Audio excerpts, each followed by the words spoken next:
ಓಂ ಗಣಾನಾತ್ವಂ ಗಣಪತಿಗಂ ಅವಾಮಹಿಂ ಕವಿಂ ಕವೀನ ಉಪಮಶ್ರಮಸ್ತಮಂ ಜ್ಯೇಷ್ಠರಾಜಂ ಬ್ರಾಹ್ಮಣಂ ಬ್ರಾಹ್ಮಣಸ್ಪತ ಹಾನ ಶೃಣ್ವನ್ನೋತಿಭಿಸ್ಸೀದ ಸಾಧನಂ ಮಹಾಗಣಾಧಿಪತಯೇ ನಮಃ. ನಮಸ್ತೆ ವೀಕ್ಷಕರೇ, ನಾನು ಮೈಸೂರಿನ ಶ್ರೀನಿವಾಸನ್. ಯಾರೆಲ್ಲ ತಂದೆ ತಾಯಿಗಳಿಗೆ ಒಂದು ಆಸೆ ಇದ್ದೇ ಇರ್ತದೆ. ಸಾಮಾನ್ಯವಾಗಿ ನನ್ನ ಮಗ ಮಗಳು ದೊಡ್ಡ ವಿದ್ಯಾವಂತರಾಗಿ ಬುದ್ಧಿವಂತರಾಗಲಿ, ದೊಡ್ಡ ಉದ್ಯೋಗವನ್ನು ಹೊಂದಲಿ, ದೊಡ್ಡ ಅಧಿಕಾರಿಗಳಾಗಲಿ, IAS IPS ಪೊಲೀಸ್ ಡಾಕ್ಟರ್, ಹೀಗೆ ಇಂಜಿನಿಯರ್ ಇತ್ಯಾದಿಗಳು ದೊಡ್ಡ ದೊಡ್ಡ ಅಧಿಕಾರವನ್ನು ಅವರು ಪಡೀಲಿ ಅಂಥೇಳಿ ಸಾಮಾನ್ಯವಾಗಿ ತಂದೆ ತಾಯಿಗಳಲ್ಲಿ ಕನಸುಗಳಿರುವುದು ಸಹಜ. ಯಾರಿಗಿರಲ್ಲ ಹೇಳಿ? ಎಲ್ಲ ತಂದೆ ತಾಯಿಗಳಿಗೂ ಸಹ ಈ ಒಂದು ಕನಸು ಇರುವುದು ಸಹಜ. ಆದರೆ ಆ ಕನಸನ್ನು ನನಸು ಮಾಡಲಿಕ್ಕೆ ಇವತ್ತು ಮಕ್ಕಳು ಪ್ರೌಢ್ಯರಾಗಬೇಕಾಗ್ತದೆ. ಇವತ್ತಿನ ದಿನ ಮಕ್ಕಳುಗಳು ಈ ಸಾಮಾಜಿಕ ಸ್ಥಿತಿಯಲ್ಲಿ ಫೋನಿಗೆ ದಾಸರಾಗಿಬಿಟ್ಟಿದ್ದಾರೆ, ಫೋನಲ್ಲಿ ಮುಳುಗೋಗ್ಬಿಟ್ಟಿದ್ದಾರೆ. ಯಾಕಂದರೆ ಅವರ ಪೇರೆಂಟ್ಸ್ಗಳನ್ನೇ ಫೋನ್ ಇಟ್ಕೊಂಡು ಅಲ್ಲೊಬ್ಬರು ಇಲ್ಲೊಬ್ಬರು ಕೂತ್ಕೊಳ್ಳುವಂಥ ಸಂದರ್ಭದಲ್ಲಿ ಮಕ್ಕಳು ಸಹ ಈ ಫೋನಿಗೆ ದಾಸರಾಗಿಬಿಟ್ಟಿದ್ದಾರೆ. ಜೊತೆಗೆ ಆಟಿಕೆಗಳು ಕಡಿಮೆಯಾಗಿದೆ. ನನ್ನ ಮಗ ಫಸ್ಟ್ ರ್ಯಾಂಕ್ ಬರಲಿ, ದೊಡ್ಡ ದೊಡ್ಡ ಎಜುಕೇಷನ್ ಟ್ರಸ್ಟ್ಗಳಿಗೆ ಸೇರಿಸುವಂಥದ್ದು, ಆಡಲಿಕ್ಕೂ ಕೂಡ ಸಮಯ ಇಲ್ಲದೇ ಇರೋ ರೀತಿಯಲ್ಲಿ ಅವರನ್ನು ಒತ್ತಡಕ್ಕೆ ಗುರಿ ಮಾಡ್ತಾ ಇರುವಂಥದ್ದು. ಸೊ ಈ ಎಲ್ಲ ಥರದ ವಿದ್ಯಮಾನಗಳಿಂದ ಮಕ್ಕಳಲ್ಲಿ ವಿದ್ಯಾಶಕ್ತಿ, ಗ್ರಹಿಕಾ ಶಕ್ತಿ ಅಂತಕ್ಕಂಥದ್ದು ಕಡಿಮೆ ಆಗ್ತಾ ಇದೆ. ನೋಡಿ, ಹೀಗೆ ಒಂದು ದಿನ ಒಂದು ಕುಟುಂಬ ಬರ್ತದೆ, ಗಂಡ ಹೆಂಡತಿ ಇಬ್ಬರು ಸಹ, ನನ್ನ ಮಗ ಓದ್ತಾನೇ ಇಲ್ಲ, ಎಷ್ಟು ಎಫರ್ಟ್ ಹಾಕಿದ್ರೂ ಓದ್ತಾ ಇಲ್ಲ, ಮನೆಯಲ್ಲಿ ನಾವು ಮುಂದೆ ಕುಂತು ಓದಿಸ್ತಾ ಇದ್ದೀವಿ, ಓದ್ತಾನೆ ಪಾಪ, ಓದಿದ್ದು ಜ್ಞಾಪಕನೇ ಇರೋದಿಲ್ಲ, ತುಂಬ ಎಫರ್ಟ್ ಹಾಕ್ತಾ ಇದ್ದಾನೆ, ಒಂದು 5-6 ಜನ ಗ್ರೂಪ್ ಸ್ಟಡಿ ಮಾಡ್ತಾರೆ, ಟ್ಯೂಷನ್ಗೆ ಕಳಿಸ್ತಾ ಇದ್ದೀವಿ, ಅಲ್ಲೂ ಸಹ ಓದ್ತಾನೆ, ಬಟ್ ಓದಿದ್ದು ಜ್ಞಾಪಕದಲ್ಲಿ ಇರೋದಿಲ್ಲ. ಎಕ್ಸಾಮ್ ಸಮಯ ಬರ್ತಾ ಇದ್ದಂಗೆ ಶಿವರಿಂಗ್ ಸ್ಟಾರ್ಟ್ ಆಗ್ತದೆ, ಜ್ಞಾಪಕ ಅಂತಕ್ಕಂಥದ್ದು ನಾಶ ಆಗ್ತಾಯಿದೆ. ಮತ್ತು ಹೀಗೆ ಹೇಳಿದಂತಹ ವಿಚಾರಗಳು ಹೀಗೆ ಮರ್ತೋಗ್ಬಿಡ್ತಾ ಇದ್ದಾನೆ. ಮರಿವು ಏನಾಗ್ತಾ ಇದೆ, ಅತಿ ಹೆಚ್ಚಾಗ್ತಾ ಇದೆ. ಅಂದರೆ ಜ್ಞಾಪಕ ಶಕ್ತಿಯ ಕೊರತೆ ಕಡಿಮೆ ಆಗ್ತಾ ಇದೆ. ಮತ್ತು ಎಷ್ಟೇ ಎಫರ್ಟ್ ಹಾಕಿದ್ರೂ ಅವನು ಒಂದು ರ್ಯಾಂಕಿಂಗಲ್ಲಿ ಬರ್ತಾ ಇಲ್ಲ ಅನ್ನುವಂಥದ್ದು ಕೂಡ ಕಸ್ಟಮರ್ಗಳ ಗೋಳಾಟ ಆಗಿದೆ. ಇನ್ನು ಕೆಲವರು ಹೇಳೋದು, ನನ್ನ ಮಗ ಸೋಮಾರಿತನ, ಬೆಳಗ್ಗೆ ಬೇಗ ಹೇಳೋದಿಲ್ಲ, ಅಥವಾ ಶಾಲೆಯಲ್ಲಿ ಕರೆಯಾಗಿ ಫೋಕಸ್ ಅಂದರೆ ಕಾನ್ಸಂಟ್ರೇಟ್ ಮಾಡಿ ವಿದ್ಯಾಭ್ಯಾಸವನ್ನು ಮಾಡೋದಿಲ್ಲ, ಎಷ್ಟೇ ಹೇಳಿದ್ರೂ ಕೂಡ ಅವನಿಗೆ ಆಲಸ್ಯತನ ಅನ್ನೋದು ಮೈ ಹುಡ್ಕೊಂಡ್ಬಿಟ್ಟಿದೆ, ಸೋಮಾರಿತನ, ಬೆಳಗ್ಗೆ ಲೇಟಾಗಿ ಹೇಳುವಂಥದ್ದು, ಸ್ಕೂಲಿಗೆ ಹೋಗ್ಲೋ ಬೇಡವೋ ಅನ್ನುವಂಥದ್ರಲ್ಲಿ ಹೋಗೋದು, ಆಸಕ್ತಿದಾಯಕವಾದಂತಹ ವಿದ್ಯೆ ಕಲಿಯುವಲ್ಲಿ ಅವನು ವಿಫಲನಾಗ್ತಾ ಇರುವಂಥದ್ದಾಗಿದೆ. ಮತ್ತು ಎಲ್ಲಕ್ಕಿಂತ ಹೆಚ್ಚಾಗಿ ಮಕ್ಕಳಲ್ಲಿ ಈ ಸ್ಪೋರ್ಟ್ಸ್ ಚಟುವಟಿಕೆಗಳಾಗಿರ್ಬೋದು, ಮೊದಲು ನೋಡಿ, ನಮ್ಮ ಕಾಲದಲ್ಲೆಲ್ಲ ಬಹಳ ಆಟವನ್ನು ಆಡಿಕೊಂಡು ಶಾಲೆಯಲ್ಲೂ ಸಹ ಉತ್ತಮವಾದಂಥ ರೀತಿಯಲ್ಲಿ ಆಟಗಳನ್ನು ಆಡಿಸ್ಕೊಂಡು ಜ್ಞಾನಾರ್ಜನೆಯನ್ನು ಮಾಡ್ತಾಯಿದ್ರು.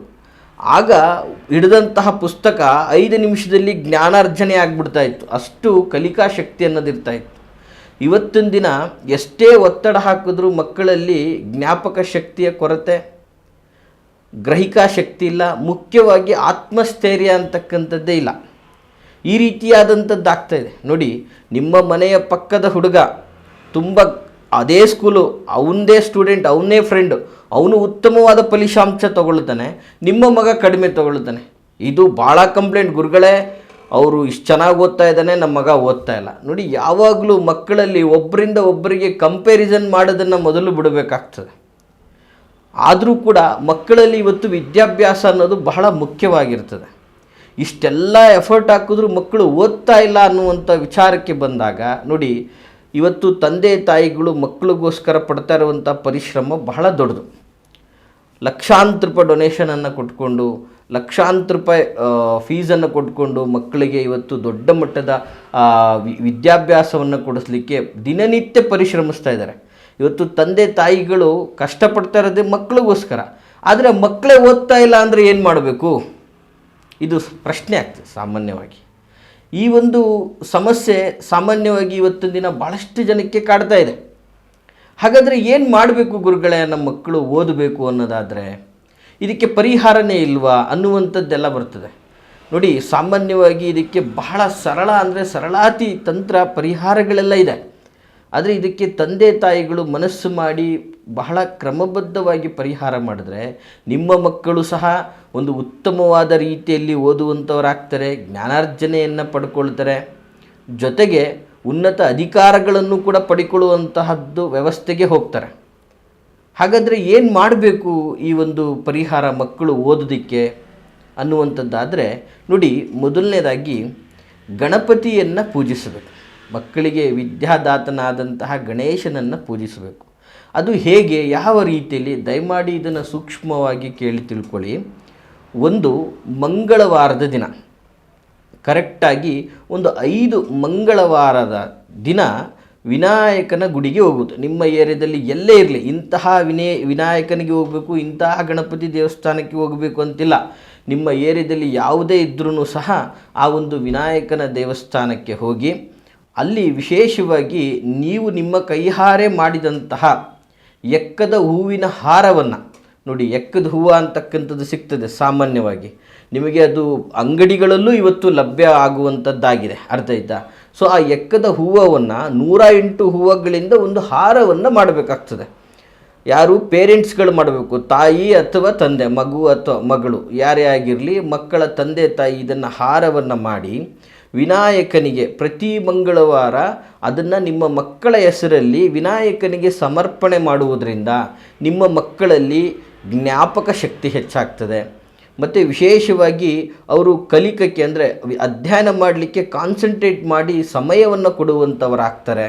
ಮತ್ತು ಇದರಿಂದ ಅವ್ರಿಗೆ ಯಾವುದೇ ಥರದ ಒಂದು ನರ್ವಸ್ ಆಗಲ್ಲ.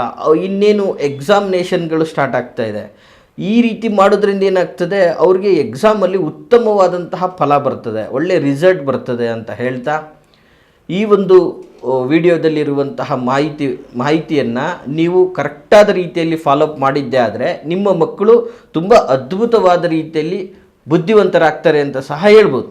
ಆಮೇಲೆ ಕೆಲವೊಂದು ವಿದ್ಯಾರ್ಥಿಗಳಲ್ಲಿ ಸಾಮಾನ್ಯವಾಗಿ ಏನು ಕೊರತೆ ಆಗ್ತದೆ ಅಂತಂದರೆ, ಬರೀ ಆಟದ ಮೇಲೆ ಜ್ಞಾನ ಆಗ್ತಾ ಹೋಗ್ತದೆ, ಬರೀ ಆಟದ ಮೇಲೆ ಜ್ಞಾನ ಆಗ್ತಾ ಹೋಗ್ತದೆ. ಜೊತೆಗೆ ಅವ್ರಿಗೆ ವಿದ್ಯಾಭ್ಯಾಸ ಅಂತಕ್ಕಂಥದ್ದು ತಲೆಗೆ ಹೋಗ್ತಾರಲ್ಲ, ಯಾರೆಷ್ಟೇ ಹೇಳಿದ್ರು ಕೂಡ ತಲೆಗೆ ಹೋಗ್ತಾರಲ್ಲ. ತಂದೆ ಆಗ್ಬೋದು, ತಾಯಿ ಆಗಿರ್ಬೋದು, ಮನೆಯಲ್ಲಿ ಎಲ್ಲರೂ ಹೇಳಿದ್ರು ಕೂಡ ವಿದ್ಯಾಭ್ಯಾಸದ ಬಗ್ಗೆ ಕಾನ್ಸಂಟ್ರೇಷನ್ನೇ ಮಾಡ್ತಾ ಇರೋದಿಲ್ಲ. ಸೊ ಇಂತಹ ಮಕ್ಕಳಿಗೆ ಪರ್ಟಿಕ್ಯುಲರ್ ಆಗಿ ಏನು ಮಾಡುವಂತಹ ಅಗತ್ಯ ಇರೋದಿಲ್ಲ. ಅವರಿಗೆ ಈ ಒಂದು ಪರಿಹಾರವನ್ನು ನೀವು ಕರೆಕ್ಟಾದ ರೀತಿಯಲ್ಲಿ ಫಾಲೋಅಪ್ ಮಾಡಿದ್ರೆ ಅವರೂ ಸಹ ಮೂಲೆಯಲ್ಲಿ ಕುಂತು ಓದುವಂತಹ ವ್ಯವಸ್ಥೆಗೆ ಬರ್ತಾರೆ. ಜೊತೆಗೆ ಏನಾಗ್ತದೆ, ಇವತ್ತಿನ ದಿನ ಮಕ್ಕಳಲ್ಲಿ ಕೋಪ, ಆಕ್ರೋಶ ಮತ್ತು ಯಾವುದನ್ನು ಕೇಳುವಂತಹ ಸಹನಾ ಭಾವನೆ ಅಂತಕ್ಕಂಥದ್ದೇ ನಾಶ ಆಗಿ ಹೋಗ್ಬಿಟ್ಟಿದೆ. ಆಮೇಲೆ ಏನಾಗಿದೆ, ಎಲ್ಲ ಈ ವಯಸ್ಸಿಗೆ ನಮಗೇ ಗೊತ್ತು ಅನ್ನುವಂತಹ ಮೇಧಾವಿಗಳ ಲೆಕ್ಕಾಚಾರದಲ್ಲಿ, ಯಾಕೆಂದರೆ ಕೈಯಲ್ಲಿ ಮೊಬೈಲ್ ಬಂದುಬಿಟ್ಟಿದೆಯಲ್ಲ, ಎಲ್ಲ ಮೊಬೈಲಲ್ಲೇ ನೋಡಿಬಿಡೋದು, ಎಲ್ಲ ನಮಗೆ ಗೊತ್ತು ಅನ್ನುವಂತಹ ಲೆಕ್ಕಾಚಾರಕ್ಕೆ ಬರುವಂಥದ್ದಾಗ್ಬಿಟ್ಟಿದೆ. ನೋಡಿ ವೀಕ್ಷಕರೇ, ದಯಮಾಡಿ ಈ ಒಂದು ವಿಡಿಯೋದಲ್ಲಿ ಹೇಳ್ತಾ ಇರುವಂಥ ಮಾಹಿತಿಯಿಂದಾಗಿ ನಿಮ್ಮ ಮಕ್ಕಳಿಗೆ ಅದ್ಭುತವಾದಂತಹ ವಿದ್ಯೆ ಸಿಗಲೇಬೇಕು ಅನ್ನೋದಾದರೆ ಈ ಪರಿಹಾರವನ್ನು ಮಾಡಿ. ನಿಮ್ಮ ಮಕ್ಕಳಿಗೆ ಖಂಡಿತವಾಗಿಯೂ ವಿದ್ಯೆ ಅವನ ಪಾಲಿಗೆ ಸಿಗ್ತದೆ ಅಂತ ಹೇಳಲಿಕ್ಕೆ ಇಷ್ಟಪಡ್ತೀನಿ ವೀಕ್ಷಕರೇ. ಈ ಮಾಹಿತಿ ನಿಮಗೆ ಇಷ್ಟವಾಗಿದ್ದರೆ ದಯವಿಟ್ಟು ಈ ವಿಡಿಯೋವನ್ನು ಲೈಕ್ ಮಾಡಿ ಅಂತ ಹೇಳ್ತಾ, ಹೆಚ್ಚಿನ ಜನಗಳಿಗೆ ಶೇರ್ ಮಾಡಿ ಅಂತಲೂ ಹೇಳ್ತಾ, ಎಲ್ಲರಿಗೂ ಶುಭವಾಗಲಿ. ನಮಸ್ಕಾರ.